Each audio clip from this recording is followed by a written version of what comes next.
Okay, let's go.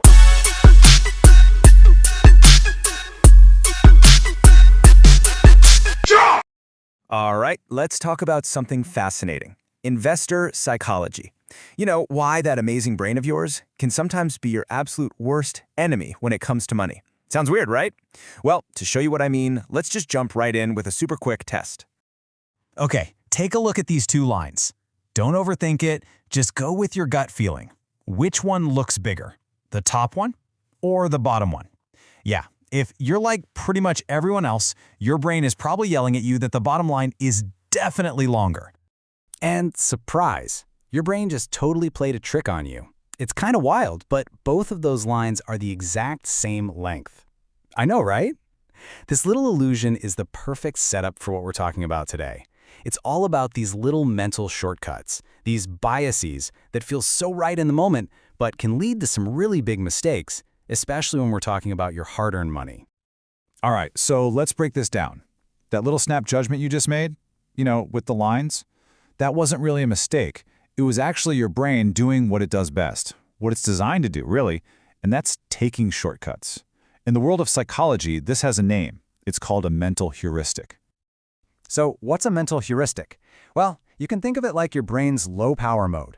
See, to keep from getting totally overwhelmed with information all day long, it just makes these super quick judgments based on a first impression.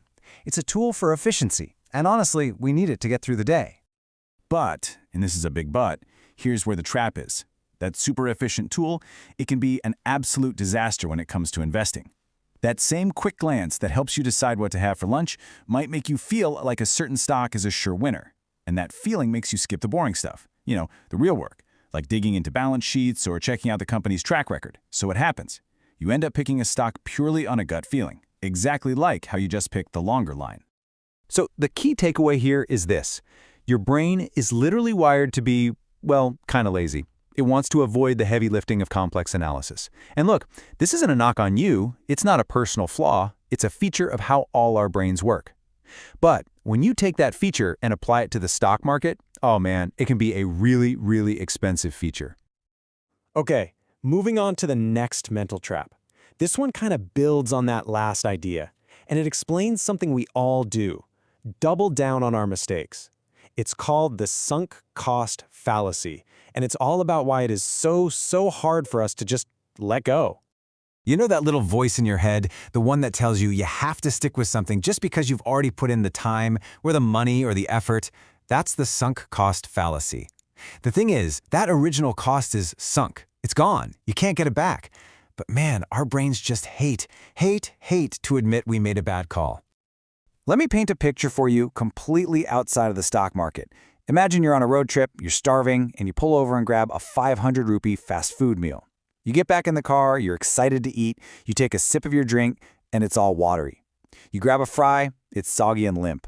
The burger has zero flavor. The whole meal is just awful. So what do you do now?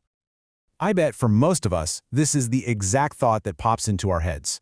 We already paid for it, right? The money's gone. So even though we know every bite is going to be disappointing, we feel like we have to eat it to get our money's worth. But think about it. What are we really doing? We're just adding a bad experience on top of a financial loss. And that right there, that's a perfect illustration of what happens in the stock market all the time. An investor buys a stock, it starts to tank. Every sign is screaming that it was a bad call. But instead of selling, cutting their losses, and moving on, they hold on tight, thinking, but I've already put so much money into it. They're literally forcing themselves to eat that terrible, soggy meal. So what's the deal? What is that powerful emotion that fuels this whole thing, that makes us eat the bad meal? Well, that brings us to our third, and maybe the most powerful, mental hurdle of all: loss aversion. To put it simply, our fear of losing is way stronger than our desire to win. And this is where it gets really fascinating. Researchers have actually put a number on this feeling. It turns out the psychological pain of losing something is roughly 3 times more powerful than the pleasure of gaining the exact same thing. Just let that sink in for a second. A loss hurts 3 times more than a win feels good. That's a huge imbalance. This chart kind of lays it out perfectly. Let's say you gain 1,000 rupees. Okay, that gives you one little unit of pleasure. Feels good. But losing that same 1,000 rupees? Whoa! that hits you with 3 units of pain. It's this massive emotional imbalance that just completely warps how we make decisions. So how does this actually play out in the real world of investing? Well, when we have a winning stock, we're terrified of that little profit disappearing and turning into a loss. So what do? We sell. We sell way too early just to lock in that small gain and avoid the potential pain. But with our losers, oh, that's a different story. We are so desperate to avoid the pain of actually admitting it's a loss that we just hold on and on and on, hoping it'll turn around. And a lot of the time, we just watch it sink even lower. And this is what leads to one of the most classic and dangerous mistakes in the book, averaging down. To avoid that sting of a loss, an investor will actually buy more of the stock that's already losing them money. They tell themselves they're just improving their average cost. But what's really happening? They're throwing good money after bad, digging themselves into a deeper and deeper hole, all because their brain just can't handle the pain of taking a loss. So after hearing all this, you might be thinking, okay, what's the solution? Well, it's not about trying to become some kind of perfect, emotionless investing robot. That's not going to happen. You can't just eliminate these biases. They're part of being human. The real goal, the only goal, is awareness. Just understanding that these traps exist is probably the single most powerful tool you can have in your arsenal.